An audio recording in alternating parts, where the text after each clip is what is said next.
पिछली रात वाइट 444 ने नैना को धक्का देकर मौत के घाट उतार दिया। अगली सुबह जब रस्टार अपनी फैक्ट्री लौटा तो वहां का मंजर दिल दहला देने वाला था। हर तरफ तोड़फोड़ मशीनें बंद और सबसे दर्दनाक नैना गायब। पूरे गांव में तलाश हुई।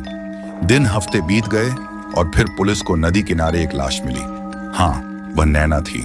उसके चेहरे पर दर्द, पीड़ा और बेबसी साफ झलक रही थी। राइस स्टार टूट चुका था।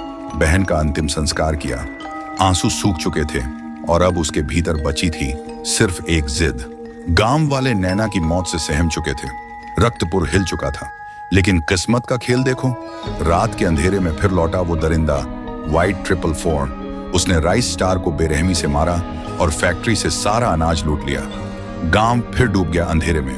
उसी अमावस्या की रात अचानक एक सफेद धुआं उठा और उसमें से गूंज उठी एक आवाज, मैं आ रहा हूं अपने दूसरे रूप में, वाइट 444, मरने के लिए तैयार हो जा।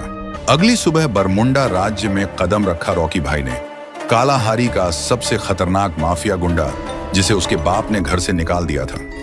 रॉकी भाई अब रक्तपुर में था।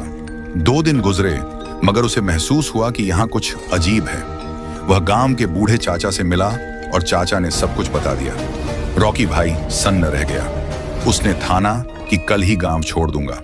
लेकिन आधी रात पहाड़ की ओर से एक आवाज आई, क्या रॉकी भाई, आप भी मेरी मदद नहीं करोगे? रॉकी भाई घर से बाहर निकला और पहाड़ की तरफ बढ़ा। चिल्लाया, कौन हो तुम? सामने आओ।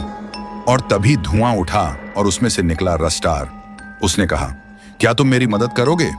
रॉकी भाई बोला, हाँ जरूर, बताओ मुझे क्या करना है। रस्टार वाइट 444 को मार डालो। उसने मेरा अनाज लूटा है, वापस ले आओ।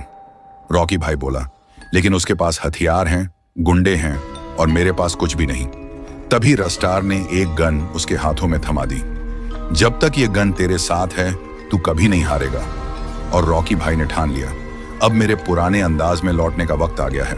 और दोस्तों, अगर आपको पार्ट 2 चाहिए तो कर दो 50 कमेंट्स और 1 किलो लाइक्स। फिर देखना कैसे रॉकी भाई वाइट 444 की बजाता है।